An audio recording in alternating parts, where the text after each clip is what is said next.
মই নিজেই কামটো দেখি অবাক হৈ পৰিছোঁ। এটা মই নিজে আহি লগে লগে অবাক হৈ গৈছোঁ। টুকুৰা এটা আজিয়েই লৈ আহিছে, আজিয়েই বহুৱাইছে। টুকুৰা এটা আজিয়ে লৈ আহিছে, আজিয়ে বহাইছে।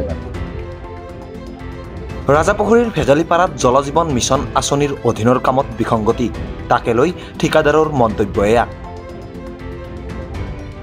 ৰাজ্য চৰকাৰে অসমৰ জনসাধাৰণৰ সুবিধাৰ প্ৰতি লক্ষ্য ৰাখি ৰূপায়ণ কৰিছে বিভিন্ন অভিলাষী আঁচনি। কোটি কোটি টকা ব্যয় কৰি চৰকাৰে চেষ্টা কৰিছে আঁচনিসমূহ সফল ৰূপায়ণ কৰাৰ। কিন্তু একাংশ ঠিকাদাৰ তথা কৰ্মচাৰীয়ে আৰ্থিক লাভালাভৰ স্বাৰ্থত কামসমূহত কৰে বিসংগতি।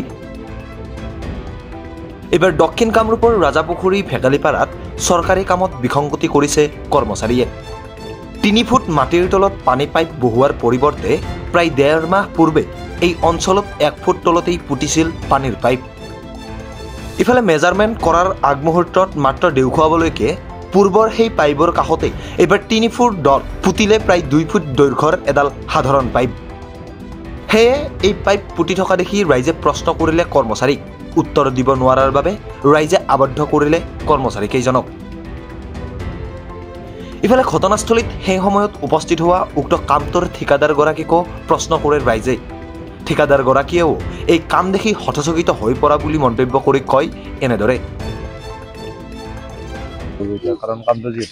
বুজিছোঁ, এফালৰ পৰা চাবলৈ গ'লে ঠিকেই কৈছে আপুনি, কিন্তু মই গম নাপাওঁ।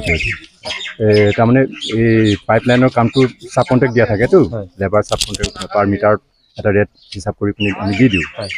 এতিয়া এই কামটো কোনে কাৰ বুদ্ধিত মানে কোনে উপদেশটো দিলে সিহঁতক কৰিবলৈ, এইটো এনেকৈ এই কামটো কৰ বুলি। ইয়াৰে যিখিনি কৰ্মচাৰী আছে এতিয়া মই নিজে আহি লগে লগে অবাক হৈ গৈছোঁ। মানে আজি কৰিছে, তাৰমানে আজি যেতিয়া মেজাৰমেণ্ট ল'বলৈ হেৰি কৰিছিলোঁ, তেতিয়া তাহাঁতে মানে এই কামটো কৰিলে। তাৰমানে টুকুৰা এটা আজিয়ে লৈ আহিছে, আজিয়ে বহাইছে। তাৰমানে সেইটোতো মই গম নাপাওঁ, মই নিজে আচৰিত হৈ গৈছোঁ।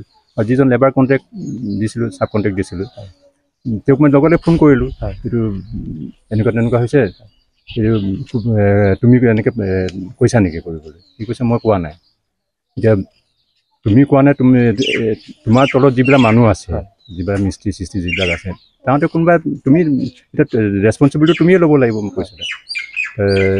ঘটনাটো সেইটো তাৰমানে। এতিয়া মই কোনোদিন এনেকুৱা এইবিলাক দিছোঁ একেবাৰে। কি কৰিব পৰৱৰ্তী সময়ত কি কৰিব? এটা অহা দেওবাৰে আহিম আৰু এই যিজন লেবাৰ চাব কণ্টেক্ট দিছিলোঁ তেওঁকো মাতি আহিব, লৈ আনিম। তেওঁ তাৰমানে ৰাইজৰ লগত বহি তাৰমানে কোন গিল্টিটো কোন একচুৱেলি কাৰ পৰামৰ্শ মতে মানে এই কামটো হ'ল, এই আগতে সেইটো উলিয়াই ল'ব লাগিব। তাৰপিছত বাকী একশ্যনখিনি তাৰপিছত মিলিব। এতিয়া প্ৰশ্ন হয়, কাৰ নিৰ্দেশত এই কাম কৰিছিল কৰ্মচাৰীয়ে? পৰৱৰ্তী সময়ত ঠিকাদাৰগৰাকীয়ে কি পদক্ষেপ গ্ৰহণ কৰিব এই কামৰ বিৰুদ্ধে? মিৰ্জাৰ পৰা উৎপল দাসৰ ৰিপৰ্ট, 24 লাইভ।